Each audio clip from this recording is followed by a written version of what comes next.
What's up, gamers? Gentleman94 here for the 3GB. Welcome to Flashback Fridays, a brand new video gaming series that we're just calling Gaming Revisited. Today we're going to be starting off with a classic game that I absolutely adore and love, Unreal Tournament, also known as UT99. Now the whole point of Flashback Fridays is to take a look at games we grew up on, games that we love to play, games that are classic retro games, all the way up to maybe early PS3 games.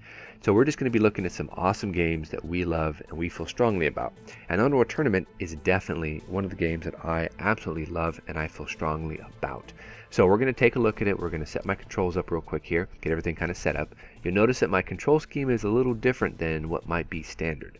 I don't use WASD. I actually use the mouse for forward, back, primary fire, and weapon select. I also use the keyboard for strafe left, right being Q and W, and then operate being E, R being either reload or in this case alternate fire, tab, T, and spacebar.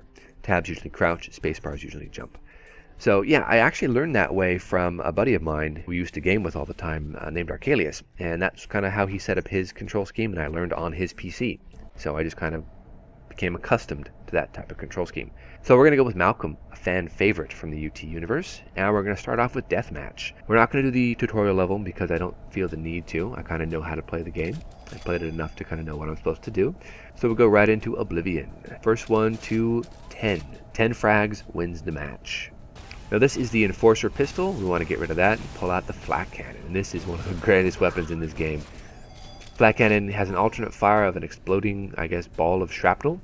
And then its basic fire is just shooting flaming hot shrapnel at somebody. You gotta love that idea, right? Just tears people up. Now let's talk a little bit about the game itself. Unreal Tournament came out in 1999, hence why it's called UT99.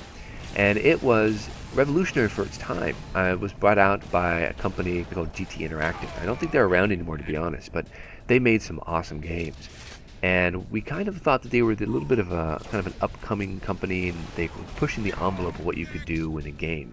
I mean, we're talking, this game is bloody. I blew that guy up, and he just has chunks of his body just sitting around the map. You know, you could decapitate people, you could blow off limbs and arms, and just totally just jib people up. And that was unheard of in games up until now. I really didn't see that a lot. It's a pretty bloody game for its time. Of course, now it's probably a bit tame, but I remember being pretty bloody. The weapons in this game, oh man, the weapons are awesome in this game. You start out here with your basic Enforcer pistol. You also have a secondary weapon. Instead of melee, you have a jackhammer, that if you can get close enough to someone, you can hit him with the jackhammer, they will explode. So it's like some sort of shockwave percussion jackhammer thing. You have everything from chain guns to rocket launchers, of course the flat cannon. You have this crazy gun I used to love back in the day. I think it was called like the Shredder or the Ripper, something like that. I think it was the Ripper. And it was a gun that shot saw blades. And saw blades would ricochet off anything that was a solid surface. So you could literally run down a hallway backwards and just shooting saw blades at the walls at different levels, and whoever was chasing you would just get a face full of saw blades. I mean, I was taken out by the Ripper the exact same way, and so yeah, it's a good tactic. I used to enjoy it. Alternate fire was the saw blades would hit something and explode. So, I mean, you had such an assortment of weapons. This is also from the same time period and era where you had 10 different weapons that you could use. You know, nowadays you pull out a COD game, you pull out the major, tactical simulation type shooters, and you have 3 guns. You have your primary, your secondary, and maybe a handgun, or your melee. And sometimes your secondary is your sidearm. Now I miss the old days of having, 20 different weapons you could choose from. Not that I am against COD or against any of that stuff, but I just prefer, for just ease of play and just for action-packed gaming, I prefer the multiple weapon type games like this or Doom, Quake, those types of games. You don't see them very much anymore. I mean, it was good. It was just a great game, a great assortment of really cool weapons. Other guns like the sniper rifle or the Redeemer, which basically fired a small nuclear warhead that killed everybody in the vicinity.